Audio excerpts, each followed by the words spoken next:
अब किसी और का होगा। आत्मा अपने कर्मों के फैसलों के लिए चली जाती है।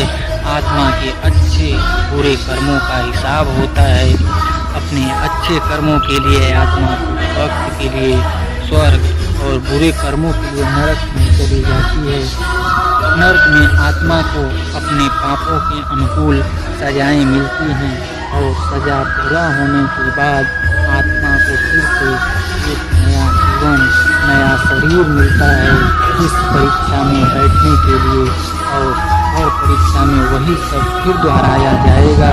जिंदगी के चारों स्तंभ धर्म, अर्थ, काम और मोक्ष को समझने के लिए हर जन्म में अपने कई नरक में आत्मा को अपने पापों के अनुकूल सजाएं मिलती हैं और सजा पूरा होने के बाद आत्मा को फिर से एक नया जीवन, नया शरीर मिलता है इस परीक्षा में बैठने के लिए।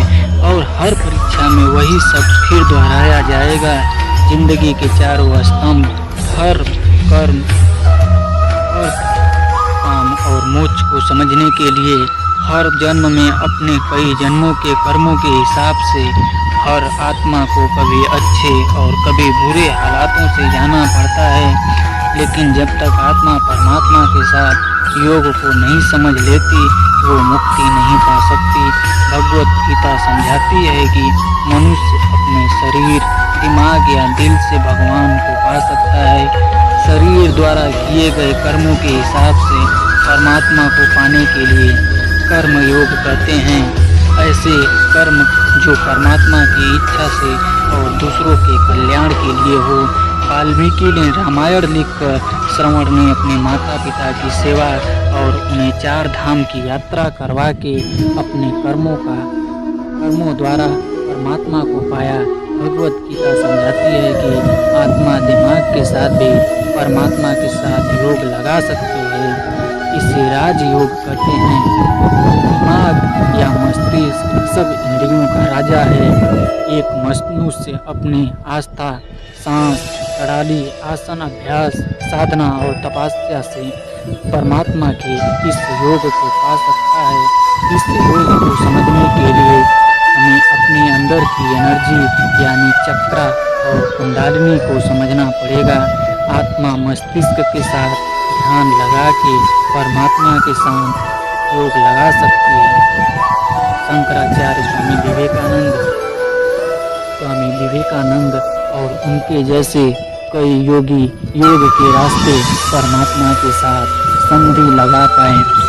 परमात्मा भगवत गीता में कहते हैं कि अगर किसी आत्मा को धर्म ना भी समझ आए, योग ना भी समझ आए, पर वो अगर मेरी शरण में आ जाए तो मैं उसके सारे पाप माफ कर देता हूँ। परमात्मा को ऐसे दिल की गहराइयों से पुकार के पाने को भक्ति योग कहते हैं। चैतन्य महाप्रभु, मीराबाई और भगवान हनुमान इस योग के सबसे बड़े उदाहरण हैं। लेकिन आत्मा कभी अपने होने का मूल कारण भूल के धर्म का उल्लंघन करे या पाप के रास्ते पर निकल जाए तो उसे ठीक करने के लिए परमात्मा खुद किसी रूप में पृथ्वी पर जन्म लेते हैं। तो आइए भगवत गीता, गुरु ग्रंथ साहिब, बाइबिल, कुरान या ऐसे किसी भी दीनी किताब को पूरा पढ़कर इस जिंदगी के असली मायने समझें और परमात्मा के साथ योग लगाएं। अगर आपने इस वीडियो को पसंद किया तो इसे अपनों के साथ शेयर करें ताकि सब आत्माएं अपने यहाँ होने का मूल रूप समझ सकें और इस जन्म और मृत्यु से मुक्ति पाके